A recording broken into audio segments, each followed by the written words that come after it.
Bonjour à toutes, bonjour à tous, bienvenue dans le débrief de cette rencontre entre l'AS Saint-Étienne et les Girondins de Bordeaux.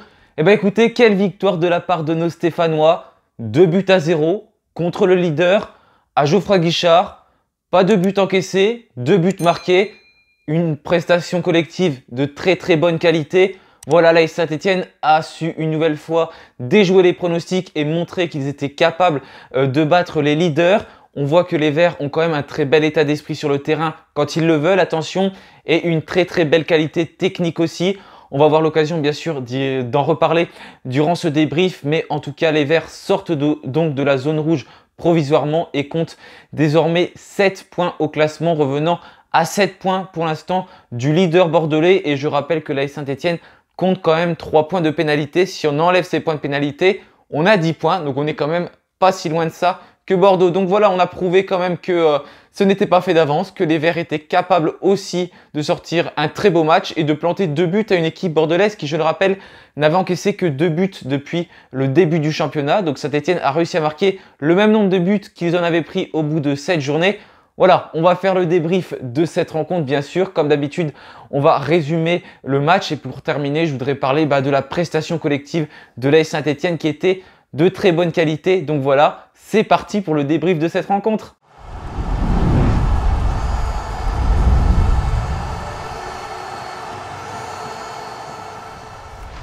Pour cette rencontre, Laurent Batles a décidé d'aligner le même dispositif que d'habitude, c'est-à-dire un 3-5-2. Il y a eu par contre beaucoup de changements par rapport au dernier match, ce qui n'était pas le cas d'ailleurs contre Pau par rapport à la dernière rencontre, donc contre Bastia. Là, Laurent Batles a beaucoup changé. Pourquoi? Parce qu'il y en a beaucoup qui étaient sous la menace d'un autre carton jaune et ensuite ils auraient pu être suspendus. Donc Laurent Batles a fait des choix.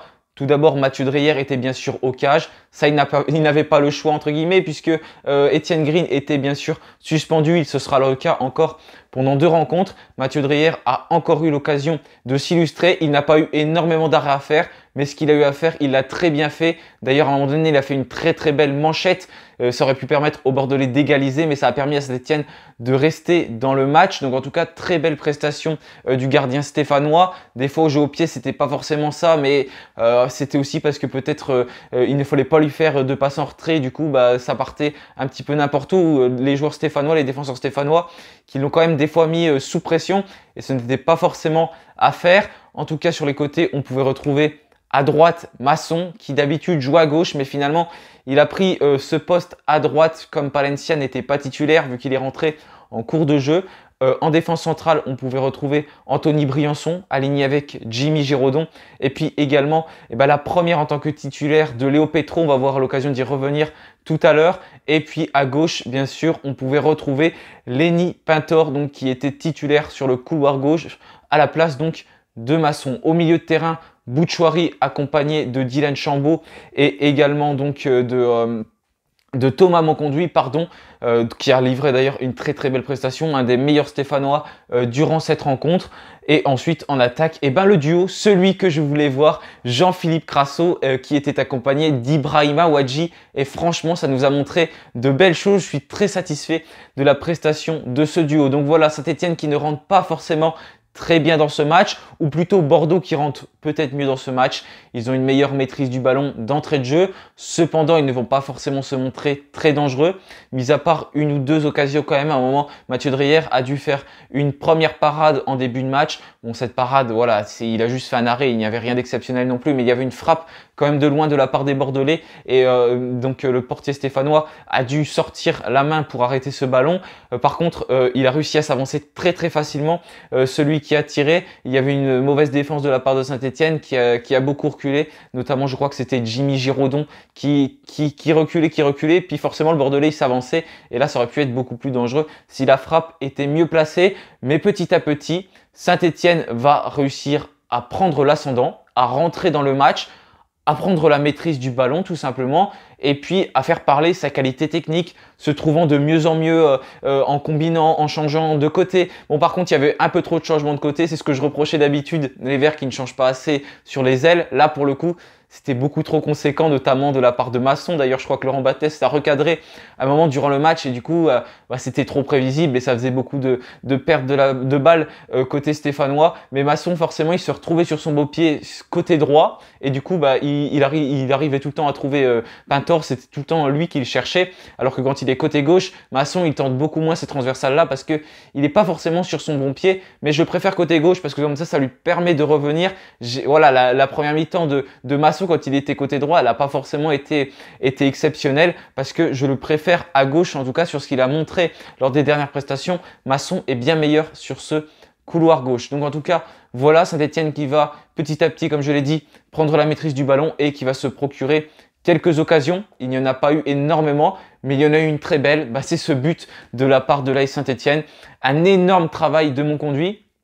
Quand je vous parlais l'autre jour de Passeva, c'est tout simplement ce qu'on a vu là.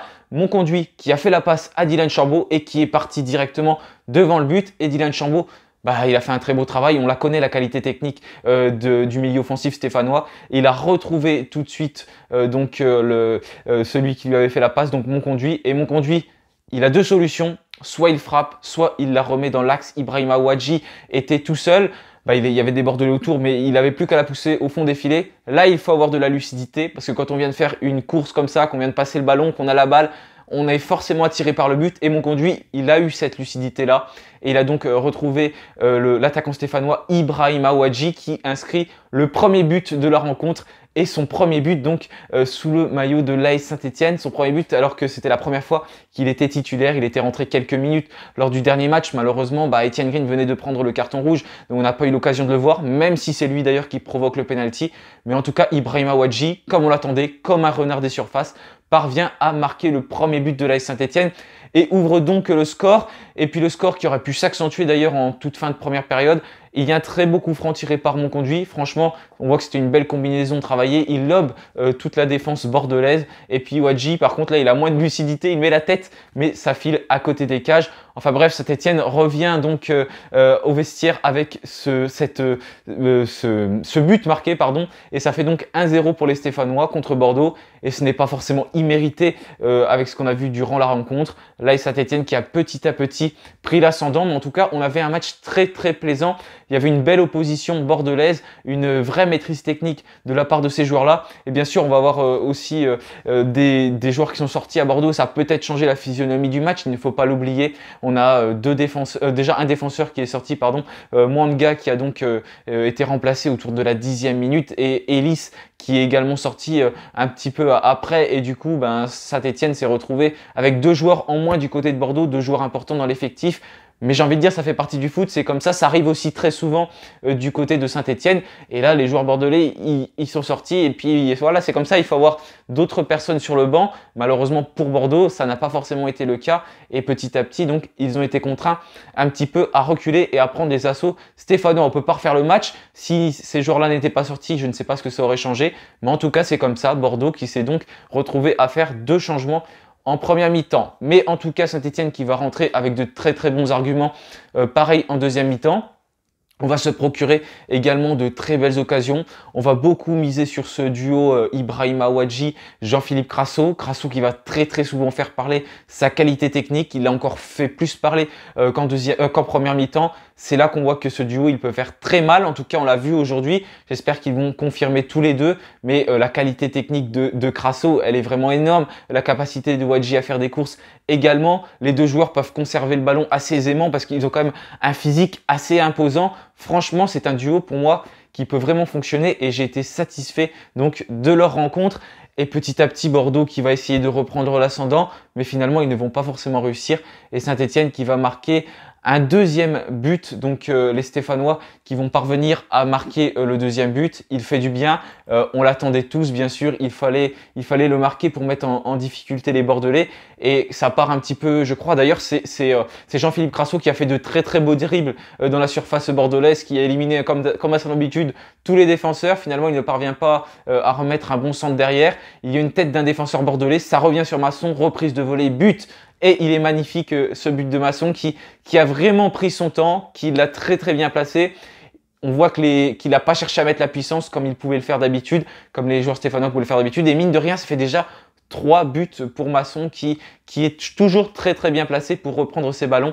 Et donc voilà, 2-0 pour Saint-Etienne. Et puis ça va être le score jusqu'à la fin du match. Bordeaux qui va ensuite marquer en toute fin de match. Mais le but va être refusé pour une main. Bon, on a revu vite fait l'action. J'ai pas l'impression pour le coup qu'il y a main. Il aurait peut-être dû avoir 2-1 durant cette rencontre. C'est malheureux voilà, pour Bordeaux qui aurait peut-être dû marquer un but. Mais bon, on a tellement été volé aussi que voilà, maintenant malheureusement on prend et voilà, ça fait donc 2-0 du coup pour l'AS Saint-Etienne à la fin de cette rencontre. Une très très belle prestation de la part des Stéphanois. Maintenant, on va passer à la deuxième partie de cette vidéo. Je voulais tout simplement revenir sur l'état d'esprit des Stéphanois, sur le collectif qui a réalisé vraiment une très belle prestation. Tous les joueurs ont été bons pour moi durant cette rencontre. Voilà, au-delà bien sûr de la bonne performance des attaquants, de Jean-Philippe Crasso, d'Ibrahima Wadji, on va y revenir tout à l'heure, il y a quand même eu un collectif qui a été très bon. Tout d'abord, on va commencer par le portier stéphanois, Mathieu Dreyer, très très serein, très calme, qui a réussi à anticiper de nombreuses actions pour se jeter dans les pieds des joueurs bordelais, des attaquants de Bordeaux. Il a fait 2 beaux arrêts, dont une belle manchette. Voilà, déjà, Mathieu Dreyer, les arrêts qu'il a eu à faire, il les a fait correctement. Il a très bien su remplacer Étienne Green. Il a montré que c'était un gardien sur lequel on pouvait compter. Donc voilà, Mathieu Dreyer, il aura également l'occasion de s'illustrer lors de la prochaine rencontre. Ce sera contre Guingamp et ensuite il y aura cette trêve internationale. Mais attention parce que Étienne Green, cette place de titulaire, elle n'est pas acquise. Vous le savez, j'aime beaucoup Étienne Green bien sûr. Mais Laurent Batles, il faut qu'il soit objectif également. Et s'il voit que Mathieu Dreyer fait de très bons matchs, peut-être que Étienne Green pourra perdre cette place de titulaire parce qu'il a quand même pris 2 cartons rouges en 7 journées. C'est quand même assez énorme alors qu'en plus il avait pris 2 matchs de suspension quand il avait pris son premier carton rouge. Donc voilà déjà pour Mathieu Dreyer qui a été pour moi un des hommes clés de cette rencontre côté stéphanois. Les arrêts qu'il a eu à faire, il les a très bien fait. Ensuite, si on se penche sur cette défense, je pensais au départ que ça allait être une défense à 4. Finalement, c'était bien une défense à 5. On a pu voir donc l'association de Briançon, de Giraudon et également de Léo Petro. Voilà, je vous ai déjà parlé de Léo Petro. En première mi-temps, je sais pas vous, mais moi, il ne m'a pas forcément rassuré. Il a perdu pas mal de ballons. Voilà, il a fait pas mal d'erreurs, pas forcément rassurant dans les relances. Léo Petro, à l'image un peu du match qu'il avait fait contre le Pau FC. Voilà, j'ai pas forcément été très rassuré. J'ai été moins rassuré, par exemple, qu'avec un Bakayoko qui est rentré en fin de match. Pour l'instant, Petro, il n'a pas acquis sa place de titulaire. Il n'a pas réussi à vraiment s'imposer. C'était un peu mieux en deuxième mi-temps. Mais après, ce qu'il faut se dire aussi, c'est que c'était Bordeaux en face. Et Bordeaux, avec tout le respect que j'ai pour les autres équipes, bien sûr, c'est pas Pau, c'est pas Bastia. Bordeaux, ils ont montré qu'ils étaient vraiment très très efficaces depuis le début de la saison. Ils sont leaders du championnat et forcément devant il y a des joueurs qui font très très mal. Josh Maja, tous ces joueurs-là, même Ellis, mais malheureusement pour lui, il est sorti. Donc forcément quand tu te fais bouger par ces joueurs-là, c'est pas forcément facile et c'est compliqué de comparer des joueurs qui ont joué contre Pau, bien sûr avec tout le respect toujours que j'ai pour cette équipe, et également contre Bordeaux. Là, c'est deux équipes totalement différentes, donc c'est pas forcément facile de comparer, mais pour l'instant, Léo Petro, il n'a pas forcément été très rassurant. Au contraire d'un Tony Briançon qui, je trouve, est montré d'un cran. Ce joueur qui est capitaine de l'AS Saint-Etienne a donc montré de très belles qualités, même des qualités pas forcément offensives, mais j'ai envie de dire, il est capable de remonter des ballons. Voilà, il est capable de se projeter et de remonter balle au pied. Ça, il sait faire, il n'a pas peur. Un peu comme Bakayoko quand il est entré en jeu.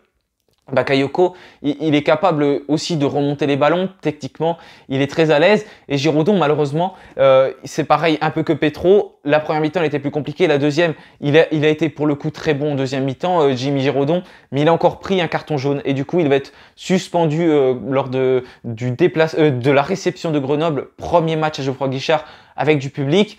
Voilà, Giraudon va rater cette rencontre. Il a la fâcheuse habitude de prendre des cartons jaunes. C'était déjà souvent le cas quand il jouait à 3. Et là, Giraudon, encore une fois, il a pris ce carton jaune. Et je voulais revenir aussi sur Masson qui a été moins flamboyant, j'ai trouvé, que d'habitude côté droit. Comme j'ai expliqué tout à l'heure, voilà, je trouve qu'il est plus à l'aise sur le couloir gauche parce qu'ensuite il peut se remettre sur son pied droit et frapper par exemple. Côté gauche, c'est moins le cas, même s'il a marqué bien sûr un très beau but. Mais ensuite, on l'a revu à gauche et je l'ai trouvé meilleur en fin de match. Mais Masson, c'est pareil. Comme lors de la dernière rencontre, là, il a même pas pris de carton jaune. Non, il n'a pas pris de carton jaune, Masson, mais il aurait dû en prendre un. Là, pour le coup, il faut être objectif. Une nouvelle fois, il a fait une erreur bête. À un moment donné, il aurait dû prendre un carton jaune et il aurait dû être suspendu pour la prochaine rencontre. C'est dommage. Voilà, Masson, c'est mentalement des fois qu'il pêche. Et là, il l'a encore prouvé lors de ce match. Voilà, donc pour Masson, Pintor qui était donc côté gauche et qui a été...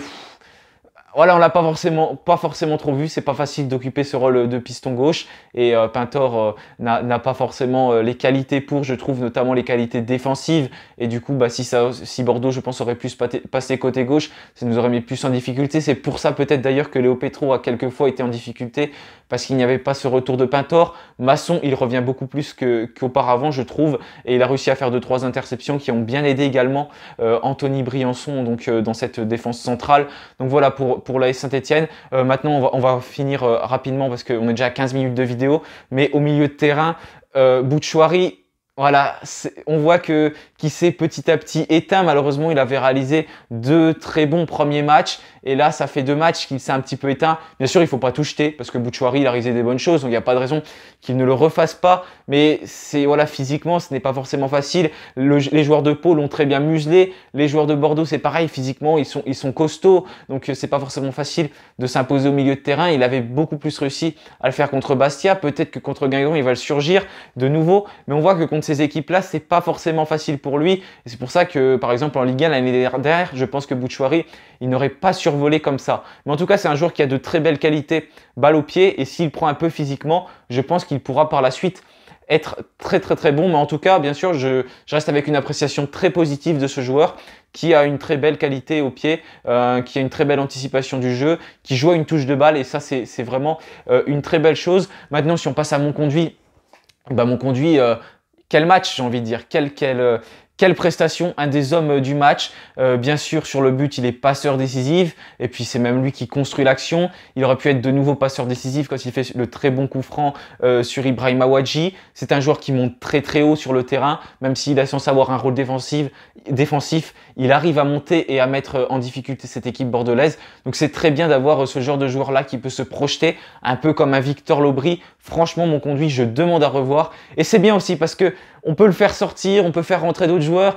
Là, pour le coup, on a de la qualité sur le banc. C'était pas le cas lors de ces derniers matchs. On a fait quand même un bon mercato. On peut se permettre de sortir mon conduit, de faire rentrer l'Aubry. Voilà, c'est vraiment très bien. C'est juste sur les côtés qu'on peut pas forcément faire sortir quelqu'un. Mais au milieu de terrain, on peut faire sortir quelqu'un et faire rentrer quelqu'un d'autre, ce qui n'était pas le cas auparavant. Et ça, c'est très bien pour laisser souffler les joueurs aussi. Et maintenant, rapidement, on va parler du duo Wadji accompagné de Jean-Philippe Crasso. Franchement, quel match de ces deux joueurs. Crasso, il a une qualité technique exceptionnelle, franchement, mais il a énormément progressé depuis ces dernières rencontres. Je ne reconnais plus du tout Jean-Philippe Crasso, le Jean-Philippe Crasso qu'on voyait avant. Comme quoi des prêts, ça peut faire du bien. D'ailleurs, on peut rapidement revenir sur Maxence Rivera qui est parti au Puy Foot et qui a fait ses premières minutes d'ailleurs hier ou avant-hier, je sais plus, et qui a délivré une très belle passe décisive. L'action, vous pouvez la retrouver très facilement sur Twitter et franchement, une très belle action. J'espère que ça va le faire progresser également, mais ce genre de prêt, ça aide beaucoup les joueurs et c'est pour ça que j'aurais aimé que Rivera notamment soit prêté avant. Mais enfin bref, on va parler quand même de Wadji et Crasso. Très belle association. Crasso, c'est la technique, c'est la puissance. Wadji, c'est la puissance, c'est la vitesse, c'est le placement. Voilà, ces deux joueurs, il n'y a rien à dire. Je pense que l'association, elle peut faire très mal si ça continue comme ça. Et d'autant plus que c'est pas que ces deux joueurs. Parce que ceux qui gravitent autour, Dylan Chambaud, on n'en parle pas assez, je trouve, de Dylan Chambaud, mais dans l'entrejeu, il est vraiment très important parce qu'il n'hésite pas à redescendre en défense, à remonter en attaque. Il a une très belle vision du jeu. Techniquement, il élimine des joueurs également. Et quand on a tous ces joueurs-là, qu'on fait des 1-2, qu'on joue en une touche de balle, et ben forcément, on peut mettre en danger toutes ces équipes-là. Et voilà, c'est pareil, mon conduit, il a réussi à apporter cette qualité. Donc cette association, mon conduit, Chambaud, Wadji, Crasso, franchement, je demande à revoir lors des prochains matchs. Mais ça a été quand même une très belle prestation de la part de tous ces joueurs. Voilà, merci à tous d'avoir suivi cette vidéo. On se retrouvera pour l'avant-match de la rencontre contre Guingamp. D'ici là, je vous souhaite un bon week-end. N'hésitez pas à vous abonner si vous ne l'êtes pas encore. Merci à tous ceux qui suivent la chaîne YouTube. C'est toujours un plaisir de vous retrouver bien sûr pour parler de l'AS Saint-Etienne. Voilà à tous, je vous souhaite une bonne fin de soirée, un bon dimanche et puis une bonne semaine. Allez les Verts, salut à tous.